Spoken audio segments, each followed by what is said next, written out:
Le résultat, le résultat, le résultat.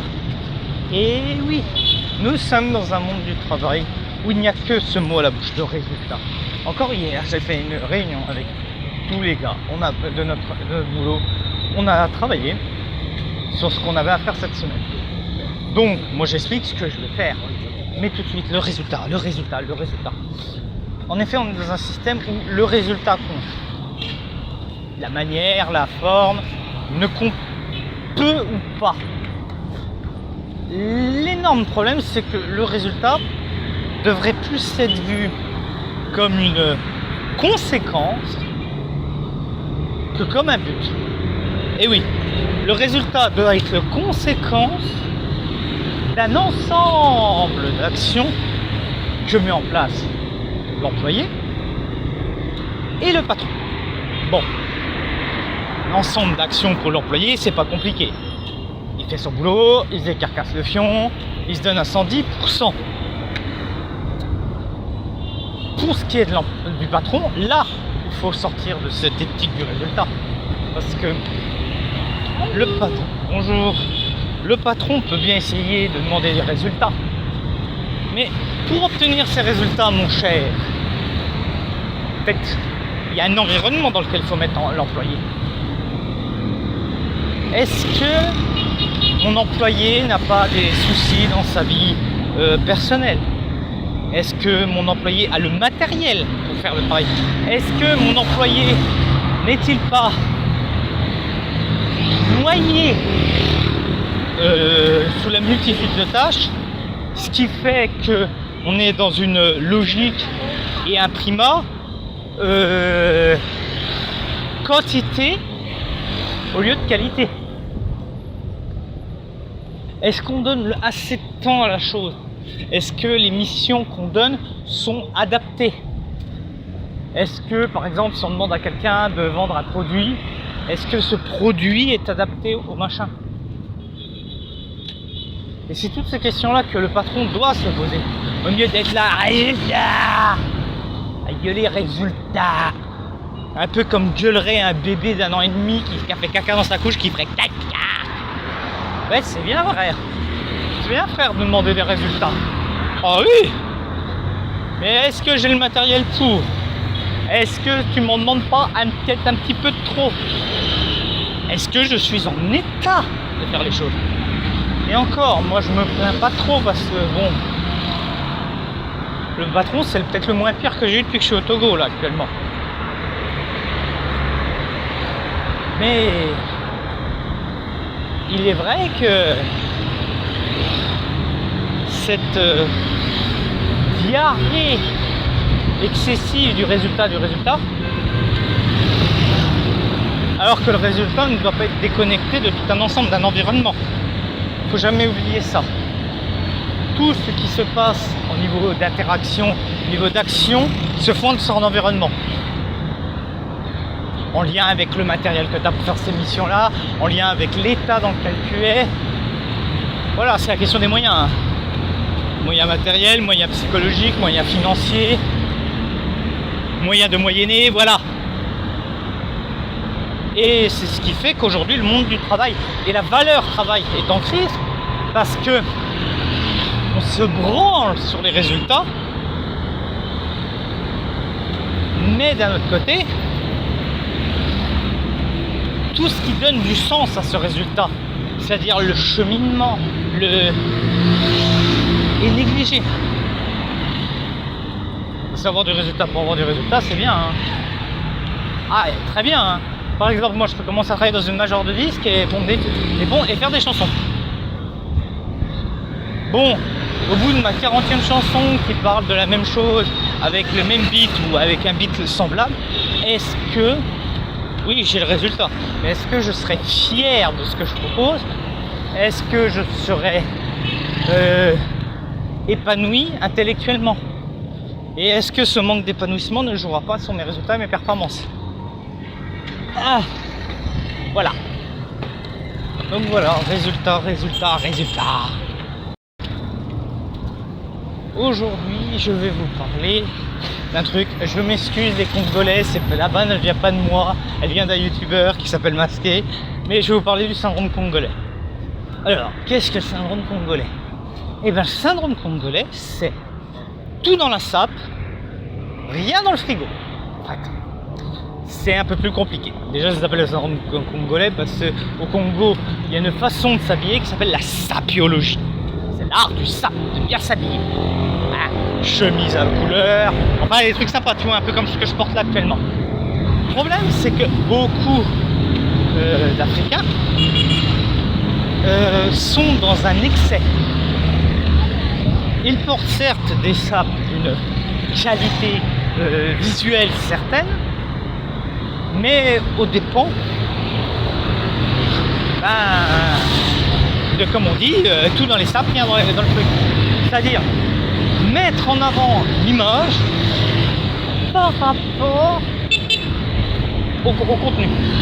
Je suis bien habillé, mais j'ai tout dépensé dans les fringues et ça va être la galère pour manger. Je suis dans le paraître, je ne suis pas dans le réel. Et ça a été cultivé parce que pendant que les mecs qui se s'abattent sur la sapiologie, on parle pas des vrais problèmes. Hein. Les sapiologues, c'est pas les mecs qui vont remettre en cause l'impérialisme, le franc CFA et toutes ces choses là. Ah non, on est bien habillé, un tout férié. Et dimanche, les gens qui vont à la messe, qui portent des tenues, waouh. Bon, dimanche midi ils vont manger de l'eau, mais voilà. Et ça j'ai un peu de mal parce qu'au boulot on me demande d'être bien sapé, toujours bien sapé. D'être sapé BCBG. Mais désolé mec, moi je vais pas mettre 5000 balles dans des chaussures fermées. Non. Et ouais mon gars. Non, je mettrai pas 5000 balles dans des chaussures. Je préfère mettre 5000 balles dans un morceau de viande pour ma femme et mes enfants. Et malheureusement, cet excès ne se retrouve pas chez tous les Africains, pour pas généraliser, pour pas tomber dans l'essentialisme. Mais il est vrai qu'il y a des excès, des abus, de l'abus de belles fringues en dépend d'autres postes de dépenses beaucoup plus vitales. Et je trouve ça vraiment dommage parce qu'on, encore une fois, les gens de l'extérieur qui verraient ça considéreraient peut-être que les Africains seraient peut-être plus dans le paraître que dans le réel et ça servirait d'arme pour les critiquer, ce que je trouve très dommageable. Surtout que, voilà, moins d'argent dans les sapes, plus d'argent dans la formation et la lutte contre l'impérialisme. Voilà à peu près le message. Aujourd'hui, nous allons faire un peu de linguistique, de langue, et j'aime ça. On va parler des abréviations. Alors, les principales abréviations, déjà pour les prénoms, on donne que la première lettre. V pour Victor, E pour Edgar, PE pour Paul-Émile. Oui, c'est des noms de vieux, mais j'assume. On donne généralement les deux premières lettres lorsqu'elles correspondent à un son unique. Par exemple, CH pour Charles, TH pour Thibaut. L'abréviation des numéros ordinaux, les numéros, à partir du deuxième, s'abrègent en écrivant le chiffre suivi d'un E, en exposant 100 points, et non IM. Voilà. Le deuxième, c'est 2 et un petit E. L'abréviation de quelques titres de civilité. CT, CTS pour comte, comtesse. DR pour docteur. MME pour madame. MLLE pour mademoiselle. ME pour maître. MGR pour monseigneur. M pour monsieur. P pour professeur. VVE pour veuve. Attention, ne mélange pas le titre en entier et sa forme abrégée dans la même phrase. Et oui, on n'abrège pas madame et on n'abrège pas monsieur. On n'abrège pas monsieur. Hein, on abrège madame, on n'abrège pas monsieur. C'est pas bon, c'est une faute.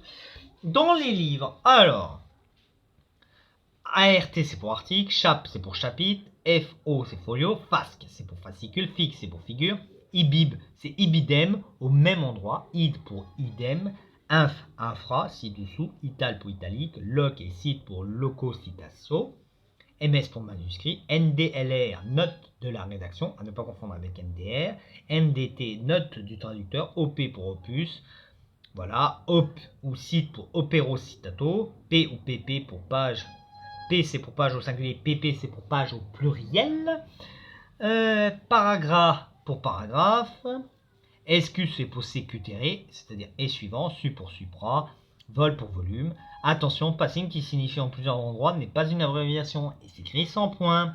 Et oui, parce que les abréviations dans les livres s'écrivent avec des points, j'ai oublié de vous le dire. Alors, les manières d'abréger. Le point abréviatif. Les abréviations se terminent par un point lorsque leur dernière lettre n'est pas le dernière lettre du mot abrégé. Par exemple, M point pour monsieur. Parce qu'on n'a pas mis le R qui finit le monsieur. Alors, les abréviations se terminent sans point lorsque leur dernière lettre est la dernière lettre du mot abrégé. Madame, M-M-E, l'abréviation de madame. Il y a E dans l'abréviation, comme dans madame. Si une abréviation se trouve à la fin d'une phrase, on ne cumule pas les points. On n'écrit quand même qu'un seul point. Attention, les symboles et les truncations ne sont jamais suivis d'un point abréviatif. C'est un prof qui enseigne à la fac depuis une dizaine d'années. Voilà, prof et fac, qui sont les abréviations de professeur faculté, il n'y a pas de point. Alors, les manières d'abréger. Il existe plusieurs manières d'abréger. On supprime les lettres finales en s'arrêtant au milieu du mot sur une consonne. S'il s'agit d'une consonne double, on abrège après la deuxième, puis on remplace les lettres supprimées par un point abréviatif. Ave pour avenue, avec un point. Chat pour chapitre, voilà. On supprime tout aux parties des lettres médianes en maintenant au moins la consonne finale. Dans ce cas, la finale n'est jamais suivie d'un point abréviatif. TGRS pour toujours, il n'y a pas de point. On conserve l'initiale à laquelle on ajoute des petites lettres en exposant. Dans ce cas, la finale n'est jamais suivie d'un point abréviatif. MME pour madame. On supprime toutes les lettres et on ne garde que l'initiale, celle-ci est toujours suivie d'un point. M pour monsieur. Voilà. Petite astuce, l'abréviation d'un mot qui comporte un trait d'union doit faire apparaître ce dernier. JSC pour Jésus-Christ, États-Unis, et U. JL pour Jean-Luc, CAD pour c'est-à-dire. Voilà. Et à chaque fois, il y a des traits d'union. Les sigles s'écrivent en capitales et sans points abréviatifs, par exemple pour l'ONU, pour l'Organisation des Nations Unies. Alors, le pluriel des abréviations est truncation. Dans une abréviation, le pluriel est marqué par une répétition de la lettre P pour page, PP pour page au pluriel. Quand l'abréviation conserve la dernière lettre du mot abrégé, le pluriel se marque comme s'il s'agissait du mot entier. Voilà. MAL, M-O-A-U-X pour maréchaux. Maréchal au singulier, maréchaux au pluriel. Les mots obtenus par truncation prennent généralement la marque du pluriel. Les autos, au mieux de dire automobile. Vous voyez un peu? Attention, les sigles sont invariables lorsqu'ils sont en capitale. Exemple, les HLM. Ok?